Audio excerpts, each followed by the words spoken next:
It's Friday. Yeah. And we love Friday. Civ Pro. Because we get to do civil procedure on Fridays. And you get to listen to me talk at you about the wonders of civil litigation for an entire hour and 15 minutes, sometimes an hour and a half, sometimes 2 hours. What? But not today. Today, you're going to work. Who has drafted motions before? Yeah, almost all. You feel pretty confident that you know how to do it. This is a good test for Dunning-Kruger, right? Yes, definitely do it. Yeah. Okay, well, we'll see. We'll see. So here's where we are in the timeline of this fictitious Hatfield versus McCoy case that we've been doing thus far this semester. You filed your complaint, which we drafted right here in class. That was a miracle. And then you served the complaint, right? Today I'm going to ask you to put on the defendant's hat. You've just been served with this complaint, and you want to ask the court for something. Now there is an action that has been filed in the court, and it's got a real case number and a real judge assigned to it. And this is real. You have to defend the action.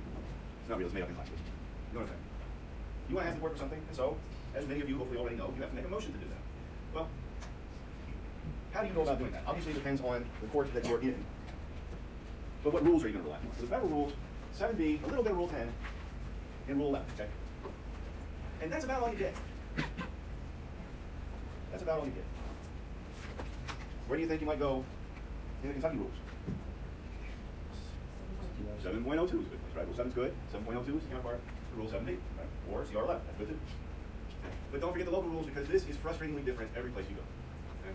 Every place wants different things from you. Usually there are different rules for dispositive motions, right? And we'll get into that. We're not talking about motions for summary judgment. We're not talking about motions to dismiss. We're not talking about motions to get rid of the case in general, for the most part. We'll leave that off the plate for today. We'll get there. Right? But just as an example of how frustratingly different these things can be, does anybody who in here has attended a motion hour in a Kentucky court? Few of you. Okay, I don't know all this, right? So you understand basically how the process works. In the Jefferson Circuit Court, you have a motion for summary judgment. You just file it with the judge. You don't notice it. You don't show up for motion hour. You don't need to do that. You file it, you wait for the response.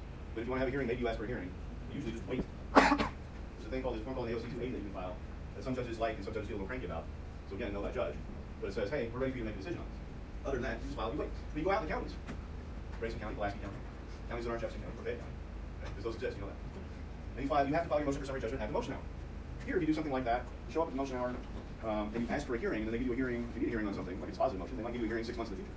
Out in the counties, where the dockets are smaller, many local practitioners have been surprised by this. You file your motion for summary judgment, you notice it, you figure out that you have to notice it in Southern County. Notice it for the motion hour, you show up for the motion hour, you argue it right then. Okay? Don't give you a hearing date sometime in the future, you don't get that time to show up and argue. So you gotta consult the local rules to know how to do it. Anybody totally lost, has no idea what I'm talking about at all. Good, right? And if you are totally lost, you're not talking. That's good. Good poker faces. But this stuff isn't hard, right? And what makes it difficult is that you expect it to be more difficult than it is. Right? And so I have young lawyers asking me all the time, can I file a motion for this or that thing? Like, what if I want to do this? Can I file a motion for that? What kind of motions can I file? And the answer usually is the kind of motion that you can file is limited only by your imagination. Right? The only reason I gave you the examples and I gave you on Blackboard, so everybody was able to access those, okay, yes, that's great. The only reason I gave you those is to illustrate there's all kinds of different things that you can ask for, right? So if you think of something you want to ask the court for, can you write it up in a motion? Sure you can. Here's a state court example, notice motion order. I just want to file a supplement to this brief that we filed before. Sure, why not? Okay? Tender the order there. In the federal court, motion to compel production of IRS transcripts. Right? I want the court to order the government to turn over this stuff. I explained why very briefly.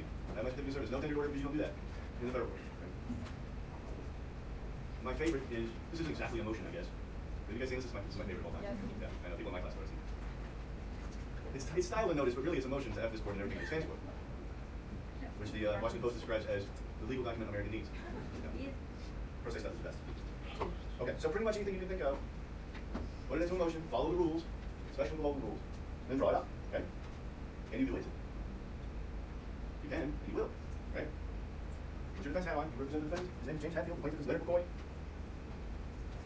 You're a judge in Circuit Court Division 2. You can serve with the complaint, you're going to answer it, somehow. Maybe you're going to file a motion to dismiss. Maybe you're just going to answer. Maybe you're going to file a motion to strike. Maybe you're going to do something else. Maybe you're going to file a motion for summary judgment instead of answer. Can you do that? File a motion for summary judgment as the defendant after that. Like that? Is that an answer? Yes, you can. Yes, you can. We'll get there.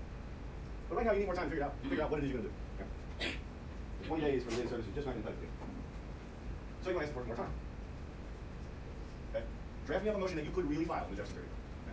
That's what we're doing today. Feel good about this? No. Yeah? You can get out here so early. Oh, This is in like 15 minutes, right? This is easy. I'm giving you everything you need. But you need more. If you don't have this stuff in your motion, you have a problem. Right? Talking about state court motions.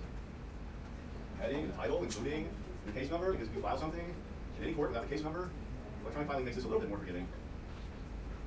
But for most of my career, if you file something without a case number, it will just disappear into a black hole and never be seen again. I've got a case number. Who's involved? Refer to Rule 7. A notice of when the motion will be heard. I'll let you figure that one out. But that part, you don't do this one in the federal court, okay? There's no notice requirement in the federal court. Because you just file electronically, you wait for the judge to do whatever they're going to do. explanation of what you want and why. That should be obvious. A jurisdictional statement, but just about anything that you file in a court needs to have needs to reassure the court that, and I'll probably say this 50 times this semester, but anything that you file with the court needs to reassure the court that they have the authority to do, this isn't even mine, that they have the authority to do what you're asking them to do, okay? Always when you file something with the court. You guys okay over here? Questions? Yeah, got this, good. Signature block, as per Rule 11, certificate of service. What's a certificate of service? What does a certificate of service say? What's the function of a certificate of service? Yes? Say that I delivered this motion or they have not with the I gave it to somebody, usually the other side, right? Certificate of service says, I gave this motion to the other side, therefore this is not impermissible ex parte contact. And we're good shaker, right?